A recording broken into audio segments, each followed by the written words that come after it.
oh, oh, oh, oh, oh,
oh, oh, oh.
can do anything.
Okay, yes, I am gonna edit bashing my head against the wall on Jevil.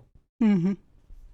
It's like it's the worst part of the curve when it comes to like learning something and getting through it. It's make all the mistakes, be completely unprepared, and just be super frustrated with it the whole time. Yeah. Um, I think part of it too is that the game basically does no legwork to prepare you for that. um, because like none of the other like enemies that you face have anywhere close to the level of like complexity. Um, and they don't really seem to be on a curve. They're all just like super simple and easy. Yeah, it's another one of those things that if you kind of had context from the other game, it wouldn't be such a huge surprise. Yeah, Because the other game has those kinds of sequences in it. yeah. Um, Well, I yeah. feel like I remember seeing some of that. I feel like I've watched some bosses, secret bosses, etc. from Undertale. So I expected it to be difficult, but I never realized like how stark it is Yeah. compared to the rest of the game. Like the rest of the game, almost a cakewalk. Yeah, that's what I was saying before. Like, yeah, generally he makes like the meat and potatoes of the game is like is pretty approachable. Like you can just kind of breeze through it, enjoy the story, enjoy the the jokes and the dialogue and stuff, and not like yeah, like it's a pretty uh adventure game kind of experience. But then he includes these segments that are like very much like capital G gamer kind of segments that are like, yeah, let's get good for this. Um, yeah, it's interesting because you haven't played the other game, but like the whole like the no mercy route where you just kill everything in sight beyond the point where you need to is kind of designed for that. It's Mm. like I want the game to be hard, so he makes the game hard for you. Um, if you ever saw like the Sans fight, that's like kind of the famously Yeah, I think so. yeah. Yeah. It's so difficult that like fans made a like a pixel perfect like a incredibly accurate like simulation of it that can be played in the browser, so you can like practice. Yeah, and there are narrative reasons why that is as hard as it is. No, But I think yeah. I think that's a good point. Like to like call back to what I talked about before. The world is incredibly soft. Mm-hmm. People are not here to actually put themselves in danger or cause anything, seriously harmful to happen. Uh, I don't think that's true about Jevil. Yeah, like nothing else in this game actually wants to kill you. Yeah, So as far as we've seen, Jevil. Well, and also like Jevil maybe doesn't want to kill you, but he wants to play a game, and like yeah, he doesn't pull punches when he plays a game. yeah. Yeah. No, it's interesting. I would like to get past him and see what happens, but I think that'll have to be something I practice for a bit and just like work on because I do really as frustrating as it is because I'm at the very beginning of the curve of like understanding this boss and this encounter. It is really interesting though how how he stands out from the rest of the group, rest of the I guess darkners that we've seen. Mm-hmm.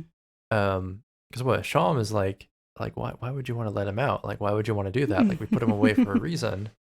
It's like I don't know because we can. Because you're a player and Yeah, you're chaotic. yeah, You have you're an extraplanar entity with inscrutable motivations. Yeah, you're not of this world. Yeah, no, it's cool. yeah. So I'll have to take some time and go back and maybe practice that sequence and see if I can't get any further with it. Yeah, no, I would love for you to be able to get through Jevil because I mean, as you would kind of expect, like the secret bosses are where a lot of the the narrative, like the deeper parts of the narrative, kind of lie. And Yeah. we'll see in future chapters too, like how significant it is to beat every secret boss. But it does kind of seem like there's a lot to that. Yeah. So yeah. Yeah, speaking of like deeper lore implications, I think we keep getting more and more evidence that there is kind of a weird caste system, kind of a weird dichotomy between lightners and darkners. Mm-hmm. Is that Ralsei who said like it's our purpose to serve Yep. lightners? Yeah, Rossley is all about the purpose with a Yeah. capital P. Yeah. And like just taking that with like what Sham had said previously, it's like I still feel like it's somewhere in the vein of Lucifer or whatever, the idea of like falling but also being subservient still to the place that you fell from. Mm-hmm. So it's something in that vein. Yeah, I don't know. I'm like I guess I'm sort of like gearing up and preparing for the possibility that lightners are not necessarily protagonists. Mm-hmm. They're not going to be the good guys. Yeah. Because as far as I've seen, the darkners are just decent people. They've got their own problems and shit that they're dealing with, but like nothing about what they're doing seems particularly bad. Mm-hmm. Or yeah, I don't know. Maybe that's part of it too. Is that the story isn't really going in that direction. Mm-hmm. They are harboring though the dark fountains that will end the world, but I don't think that's really their fault. It's just sort of a consequence of the world as it is. And maybe that's what I'm getting at is that I think maybe the reason the world is in the shape that it's in is because of the lightners. Mm-hmm. Like we don't really have true antagonists yet. We have the goofy kid Mm-hmm. who's real sweet. Yeah, who's trying to be the bad guy, but Yeah. he's so obviously just a sweet, nice kid. And even to the same degree with like Susie. Mm-hmm. Yeah, being the bad guy is fun, but you're just playing at it and really you were there for him, for Lancer. Mm-hmm. I don't think she was actually trying to be bad. She just in some way she was trying to be there for Lancer. Yeah, like she, like Lancer, was trying to play a role that was put upon her. People think she's scary. They treat her like she's scary, so she leans into it and becomes scary. But yeah, she's not gonna kill Lancer. She also like she won't actually. I mean, you got through that encounter with her like in the first try, but like if you were to lose in that encounter, like she doesn't kill you. I think it's actually, I don't remember. I'll have to look it up, but yeah, she very explicitly like doesn't hurt you that bad. She's more walk, or she's more talk than she is walk. Yeah. Just like with not actually skipping school. Yeah, she just like she needs the one other kid who is also trying to play a role that he's not really made for. He's also just kind of weird and misunderstood to like be her little brother. Yeah, she just needs a friend. Yeah. Yeah. I am kind of curious how much more we'll learn about the current king and what he's up to. Mm-hmm. Because, you know, I ran into the weird animal cages in the shape of animals. Yeah, the like animal cracker Yeah, yeah. boxes. Yeah. Oh, yeah. Yeah. But full of all the prisoners, Mm-hmm. which apparently, I mean, I feel kind of put off about. Like they get like top floor animal cracker like prisons and prison cells, and we get put in the dungeon. Like what? Yeah. But I mean, our rooms were roomier that's and true. also had moss. That's true. So, you know, they don't get to eat any moss. But yeah, I'm kind of curious where that goes. There's just a lot more mystery, I think, at this point in the game. Mm-hmm. Just trying to go through the motions, but not really learning anything yet. Mm-hmm. But also, I think, yeah, we probably stopped like just before something opens up. Yeah. Yeah. You kind of get that feeling like you walk into a room and it's like, hey, here is a shop. Here is your last chance to go back to where you came from. Here is a save point. Like it's the game like really trying to explicitly say, hey, that something's about to happen. Mm-hmm. Also, maybe there's no going back. So load up, gear up, and be ready. Yeah. Yeah. And I don't know if I mentioned explicitly before, but we're expecting 7 chapters. Wow. Okay. Yeah. And so that like the current demo that's out is only the first 2. Okay. So like a lot of mysteries are just gonna be mysteries. That's a big part of why there's such a like speculation community. Because yeah, it is currently like very wide open, and there are a fuck ton of loose ends. So, but yeah, there is some stuff coming up that probably will just raise more questions. But yeah, if you're curious about King, it's definitely whatever's going on with the King. Get a little more of that. Yeah. Has there been talk about the Knight very much before? I know Sham brought it up a little bit. Yeah, I think he mentioned it once. I didn't really quite catch what his role was, but I don't know. I mean, there's a pun there, obviously. Yeah. You know, everyone's worried about when the night came. Oh yeah, yeah, yeah. That's a pun that's gonna come up. Yeah. But yeah, when you're talking about like the Darkners, just kind of seem to be trying to deal. And it's like maybe like whatever apocalypse or whatever that we're worried about seems to be on the hands of a lightener. Like yeah, that's kind of the whole shit with the Knight. But yeah, I'm always like trying to remember what's in the future to be revealed.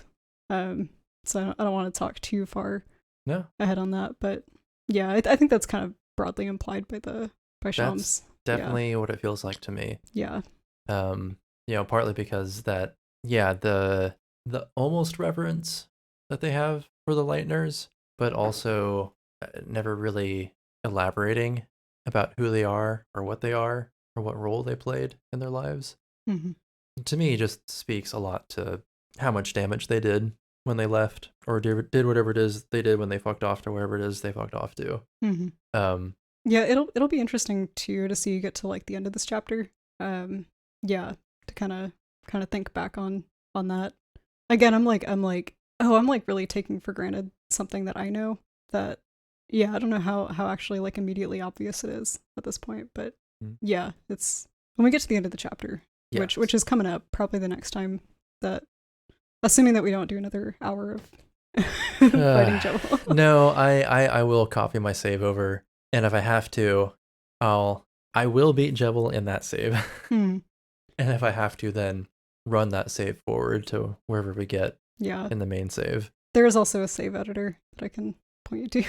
Oh, well, I've seen the source code. But yeah, well, I was gonna say too, yeah, if you just want to troll through the source code, and they're also fun. There are fun things to find in the source code. So yeah, because Toby Fox knows how data miners work.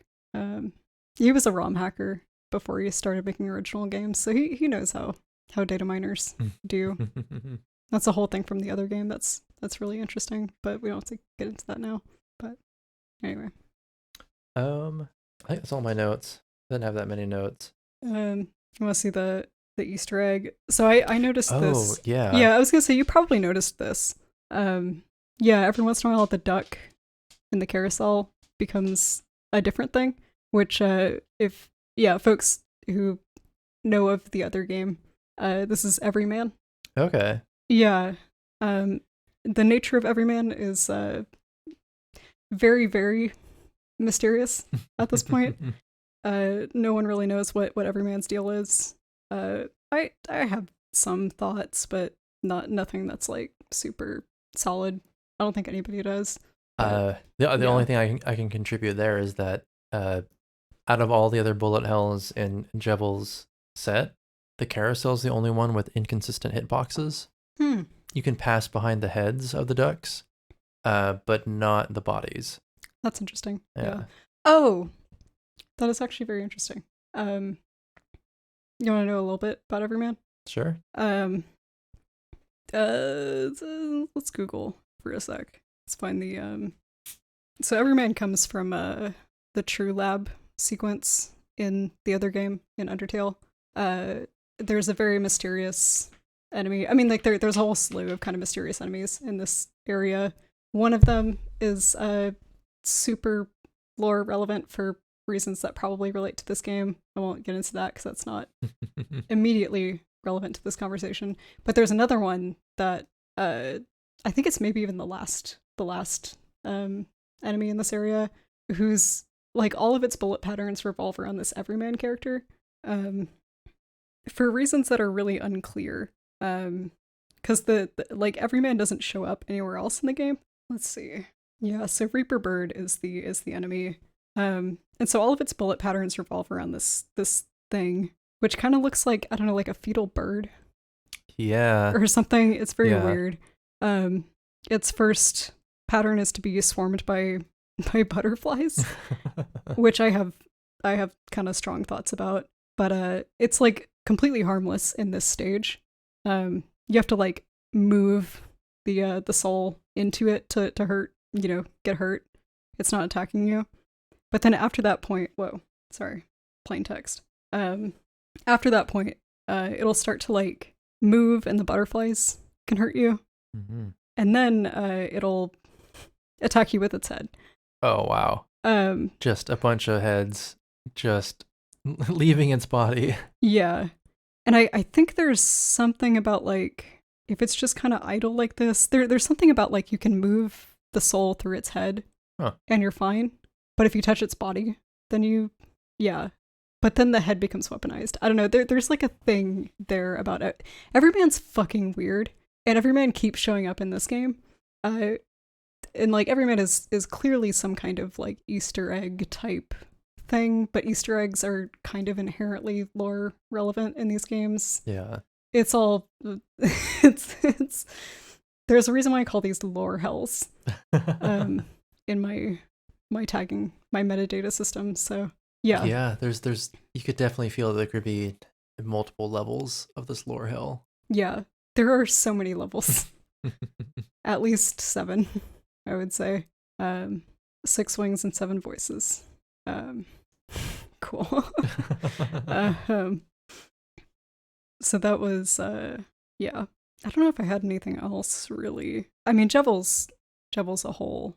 All of the secret bosses are a whole can of worms, but I don't know how much I want to get into. Well, I'll have to get past him first. Yeah. Maybe that'll have to be its own little segment. Mm-hmm. And then we can talk about him. Yeah. Just a pain in the ass.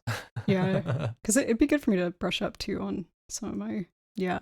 We did you were my research assistant for the music stuff. Did you notice anything about the themes associated with either the basement or the fight? I didn't. I'll have to go back and listen to it. Yeah, the sequence happens in them. Oh, okay. Yeah. It's it's one of the few points in the game where it's like probably like it's obvious enough that it's verifiable more or less as like being probably intentional. There are also like a billion context clues backing that up, so it's not just like you hear the thing there. It's yeah. We haven't talked about the garbage noise, but when you try to use the cell phone in the dark world, Oh, yeah. yeah, the garbage noise is heavily associated with the mystery man.